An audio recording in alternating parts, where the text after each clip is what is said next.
Here, it's solely because of the parents that this child is dead.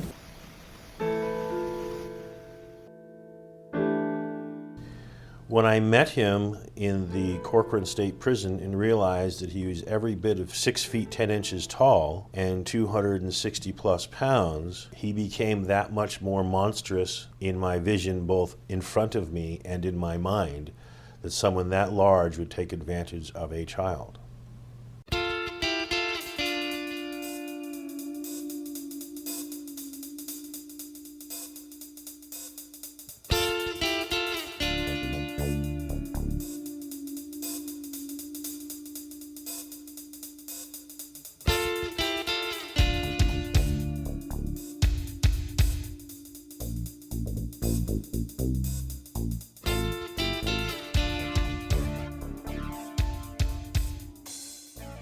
Hi there and welcome to the very first episode of Gray Area.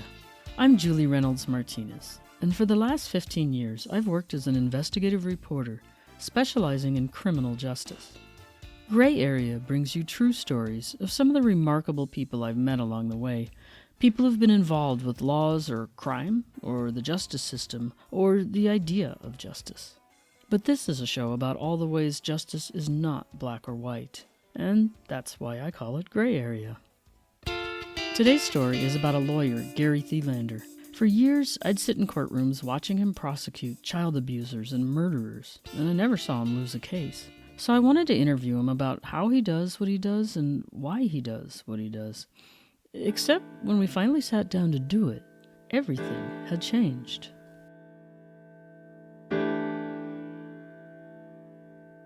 Act 1. Gary. So what do you want to know? I mean, I was born in 1961 in a small stone cottage in Birdrip Park, England. My father was cleaning fish with one hand and delivering me with the other. Is that true? No, of course I'm not true. Okay. How about you tell me the truth? Gary Thielander. I'm a prosecutor. Strike that. I was a prosecutor for the last 17 years in the state of California, both in Santa Cruz and Monterey counties.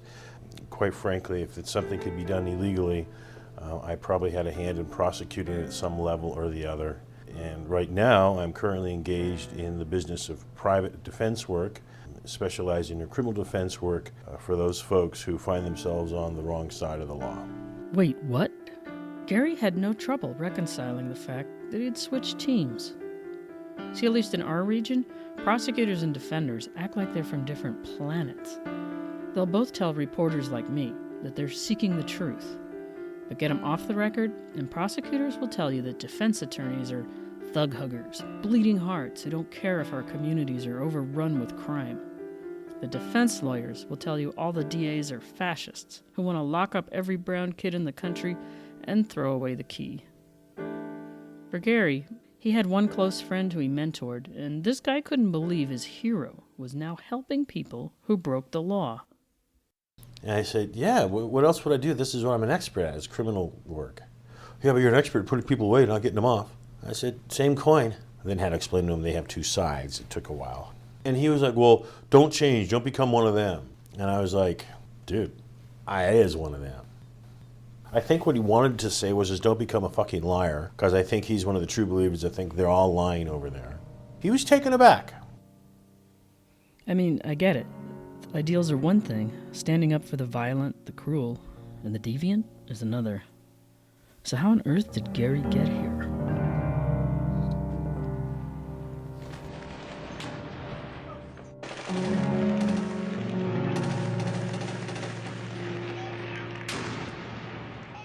Act 2. Christina. Christina is a woman who came home deeply traumatized from her tour serving as a U.S. Marine in Iraq. Besides surviving the terror of the war, some of her fellow soldiers had sexually assaulted her.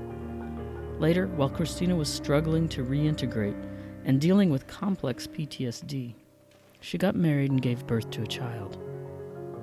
Her husband started taking her prescription painkillers, and then he began giving those pills to their son to get the boy to fall asleep.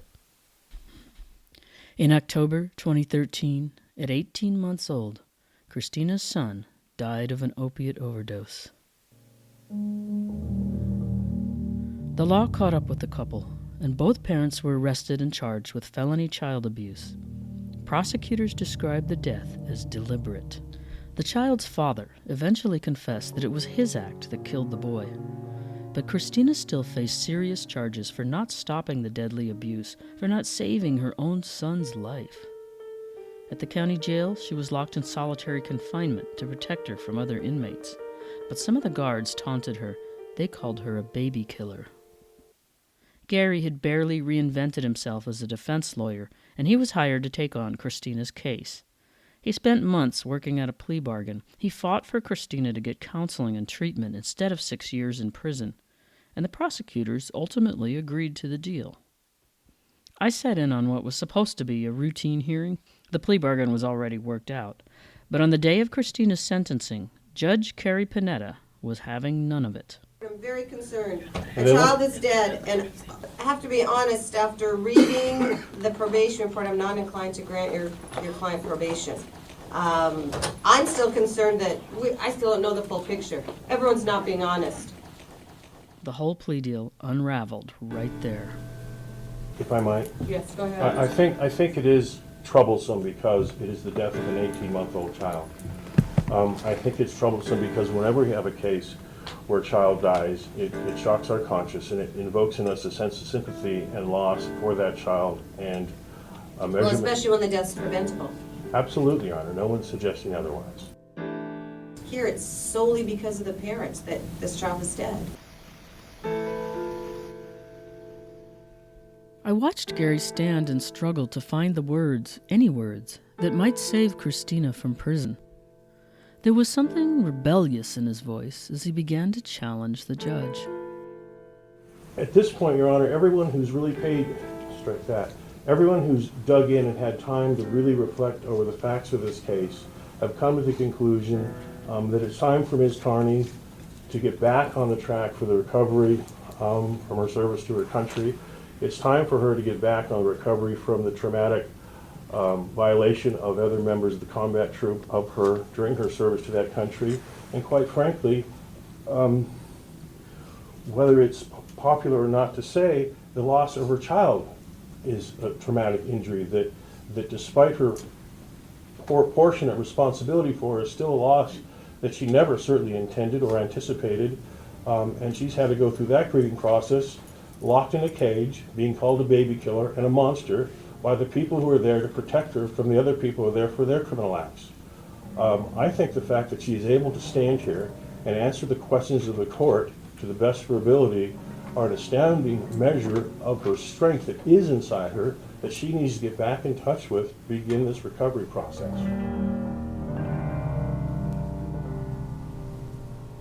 I couldn't tell if his speech had any effect, but Judge Panetta did something almost unheard of. She ordered all of us out of the courtroom so she could think about what Gary just said. Back in court, I wasn't able to get my recorder close enough to capture the judge's voice clearly, but we all heard Judge Panetta tell Christina that Gary's words made her change her mind. But especially your attorney has changed the court's mind. That same afternoon, Christina would be free. And to her, that thought was almost as terrifying as going to prison. Act 3. The Abyss. We're sitting in Gary's office in Salinas, California, and I ask him to tell me how he got here. How did a man who spent 2 decades putting criminals in prison now justify setting them free? What was it that made Gary see both sides of the coin? But I'm distracted by this large wooden carving behind his head of a family of bears.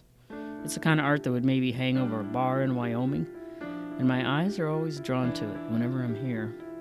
Gary's eyes are also drifting, and I catch them landing on the man in the black and white photo on his desk. It's his dad. He was handsome, he was good looking, he was athletic. In fact, actually, he's right here on my desk with us. He smiles at me, and that brave smile looking out into the sunshine, which I imagine, and I know for a fact, is at a beach somewhere in, I believe, Japan. One of the rare times that he was caught being that happy And there's a reason he sits on my desk facing me when I talk to all the sad people that I talk to in doing what I do. Sad people, frightened people, angry people. He reminds me of the fact that every single person sitting in that chair means me no harm, that they need me, and that I need to be responsible to them and for them the way he would expect me to treat any human being, regardless of who they are, what they're accused of, what in fact they have done. And that was a big thing for my father, justice. And one time, we were driving to the city of Portland, and I was sitting in the back of this old Plymouth Fury 3 on this big camping trip, and I hadn't really seen homeless people before. I didn't have much recollection of it at that time. And we're driving, and I'm looking at these people who were sitting with their backs against a wall of a bank in the sunshine, drinking out of bags, just prototypical silhouette, maybe 5 or 6 fellas. I yelled out the window, "You bunch of hobos!" And before I knew it, my dad's hand had miraculously found the side of my head from the driver's seat and snapped me back. And I'd never been, before or since, touched my face in anger. And he said, "You don't know enough to say anything about the way they're living their lives. Until you walk in that man's shoes and you've lived his life and you've been through his strife and you know and understand the dynamics of his existence, you have no goddamn right to yell a comment at that human being who you have just now injured. And they're going to hear that word of that child calling them a hobo until they don't anymore. And you have no way of knowing how long that will be for them to feel bad about what you just said to them." And I guess Gary's father had no way of knowing how long his words would stay with his son. My mother and father had separated when I was 18. I had stayed with my father. And so this final week, he picks his fight with me, and it gets pretty argumentative, and he decides that I should go live with my mother. And what I now, of course, know is he was clearing the dock, getting me out of the way so that he could take his life. So the last time I saw him, I had come by the house, and he came out the driveway and saw me, and he was wearing a T-shirt with that V collar. And he walks out to me, and he gave me a big hug and a pat on the back, and told me that he loved me very much. And he hung on to the hug longer than was comfortable, and I didn't quite get it, and I hugged him back, and then he let go and said goodbye. It was a hug that was a touch too long, but then I relaxed into it and accepted it, and I realized it was his asking for forgiveness for really starting a fight 4 or 5 days earlier. And what I didn't realize, and the part that really hurts when I think about it, is that he was saying goodbye, but he didn't get or didn't allow me to say goodbye back because I didn't know it was goodbye. I didn't know it was goodbye. And what makes me feel bad about it is I might have made a greater effort to impress upon him how much I loved him. And I feel bad that he didn't get that from me at that last moment.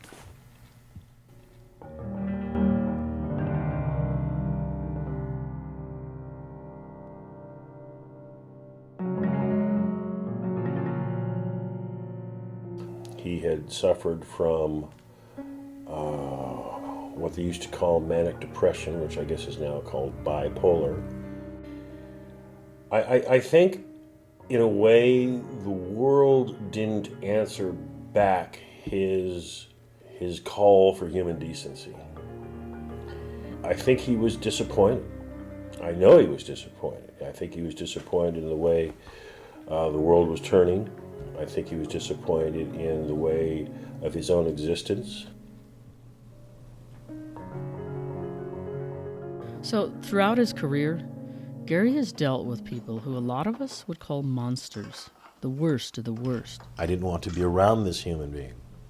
Like this one serial child molester. When I met him in the Corcoran State Prison and realized that he was every bit of 6 feet 10 inches tall and 260 plus pounds, he became that much more monstrous in my vision, both in front of me and in my mind, that someone that large would take advantage of a child. The guy's wrists were shackled to his chair, but Gary leaned in close and instinctively reached for his hand and shook it. And as he completed this normal social gesture with a head nod, he noticed tears streaming down the man's face. And it occurred to me at that moment that whatever other things this man might have been, he was still a human being. And that was probably the only friendly touch that he received in quite some time, and he was emotionally and physically overwhelmed by that touching. And that changed forever my ability to lump any particular person in a particular category and to deny their humanity. Gary tells me there were times his fellow prosecutors looked at him with disgust when he reached out to greet a sex offender in court. It didn't seem to matter that he was about to send the man to prison for years. These apparent contradictions all go back to his dad, Gary says. He had two driving things. Is number one is for me to be a truth teller. The second thing is no one should be a bully, which serves me well as a prosecutor, going back to that, because what I saw myself doing is protecting people who couldn't protect themselves, in domestic violence and child sexual assault and adult sexual assault. And those are the crimes that I would get. I enjoyed prosecuting those cases. And it didn't mean that the person who committed the assault was going to have to go to prison, but they were going to have an opportunity to change and mend their ways. Someone who beat his wife on Thursday doesn't have to beat her every Thursday the rest of his life. He can change. He can learn that that's not the way to do it. But I don't think as an entire class of individuals, any behavior pattern is irredeemable. If I did, I'd join my father. And maybe he came to that conclusion. I don't know. Act 4. The Trauma That Unites Us. I'm inside a car with Christina's friends in the parking lot of the county jail, and we're waiting for her to walk through the razor wire gate. Her trial is over, and Gary's victory in court is going to allow her to attend a rehab program instead of spending the next 6 years in prison. Here to support her are fellow female veterans who've also survived trauma and addiction. Suddenly, Christina steps out into the last rays of sunlight, and the gravity of the moment hits me. She has spent more than 2 years in solitary confinement and is suddenly walking free. But I'm guessing that the death of her son is something she'll never be able to walk away from. I ask her how she's taking it all, this abrupt change in her surroundings, her return to a world without walls. It's nerve-wracking to be out and around people because we saw maybe 1 or 2 people that we didn't know a month. We didn't have a social worker or anything that would come back there and talk to us. I think I was on the yard a total of probably 6 times in almost 2 years. Yeah. I was put in isolation and called a baby killer by the police or the cop deputies, and it was devastating. But it's somewhere where you don't show emotions and you don't show weakness, and it's a very difficult, hard world to go to when you're not used to it.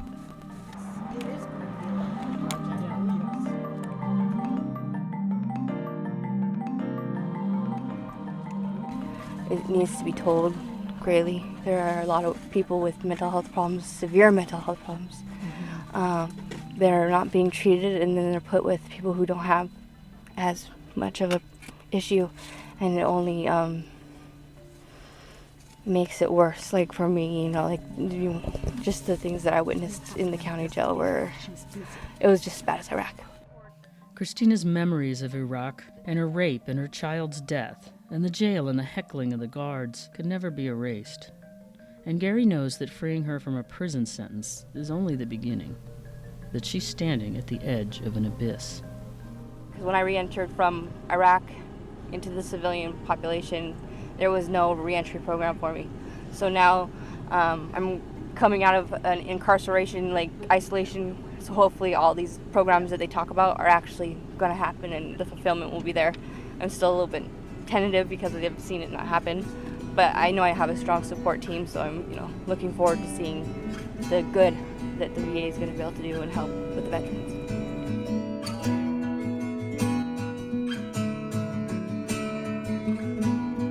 I'm back in Gary's office, and a friend of mine asked him an odd question. Does he ever speak to his dead father? The night before my son was born, I purposely had a conversation with my father when I said, I have to put you away now. I had spent the last 15 or 14 years visiting with my father in my head, and my life was focused. It was just constantly one of the things that I would think about and wonder about. And so I said, look, I have to put you away now. There's a new Thielander coming, and I have to raise him, and I have to make him the focus. And I can't spend any more of my mental energy or emotional chattel on you. So I don't want to hurt your feelings, but I got a bigger, more important job than worrying about you, and that is worrying about my son, which is what I have done pretty much ever since. And the primary focus of my life is seeing to it that my son has everything he needs, all the tools he needs to construct himself the way that he wants to construct himself, so he can be the real Thielander, that he can be the best of us yet, other than him being lazier than me. So far, all signs are good. You'd think you guys would come with tissue. At Gary's desk, his father's face looks off toward a horizon we can't see. A much more maternal image looms in that carving on the wall. I have to ask him about those bears. Did he steal them from a bar in Cheyenne? Maybe he won them in a poker game. The bears were here. The bears were here. The bears were in the office. I just assumed those were your personal bears. No, but I've adopted them. I just love the imagery of what I assume is a mama bear looking over her cub. I suppose it could be a father bear, but father bears eat the cubs more likely than not. So I'm going to go with mother bear. All right. I like the fact that clearly the cub has ventured out on his own and is now returning to the safety of his mom. To me, mom is laying down to illustrate lack of concern for his whereabouts, but is certainly keen to his arrival and pleased to see him return safely from wherever he's been. And I just think it's sort of symbolic of what I like to think is of what I've done in my life, which is protect those people I can protect. I'm glad I asked. So the mama bear's the good attorney. No, the mama bear is a good mama bear. A good attorney's a mama bear. Okay. I think it's better that the attorney become the protector. And it doesn't mean that bear is going to live forever. Won't make mistakes. No, I love that thing. It turns out Christina isn't doing well on probation. She's missed some of her therapy appointments, and Gary isn't even sure where she is. But at least he knows she's no longer in solitary, taunted by inmates and guards. I wonder if he regrets releasing her into the world. Nah, he says, he'd do it again. It makes me think, do we really always have to choose sides when it comes to justice? Can we find ways to keep people safe without giving up hope for the Christinas of the world? In the end, I realized Gary hadn't switched teams at all. It's just who he is, just part of seeing the two sides of the coin. For Gray Area, I'm Julie Reynolds Martínez. I'm not going to cry in your radio show. I'm not trying to get you to cry. This episode of Gray Area was reported, written, and produced by me. Mara Reynolds was the assistant producer and co-writer. Special thanks to Krista Almanson of KAZU-FM for awesome editorial help. And also to Emma Wynne Jones. Gray Area is sponsored by Voices of Monterey Bay. The music for this episode was by Komiku, William Gardiner, and Lobo. Thank you, Free Music Archive. Artist and song details are included in our show notes at grayarearadio.com and voicesofmontereybay.org. Gray Area's theme song was written, performed, and recorded by John Reynolds. So many Reynoldses, I know. Coming to you from Nepotism Incorporated, this is Gray Area.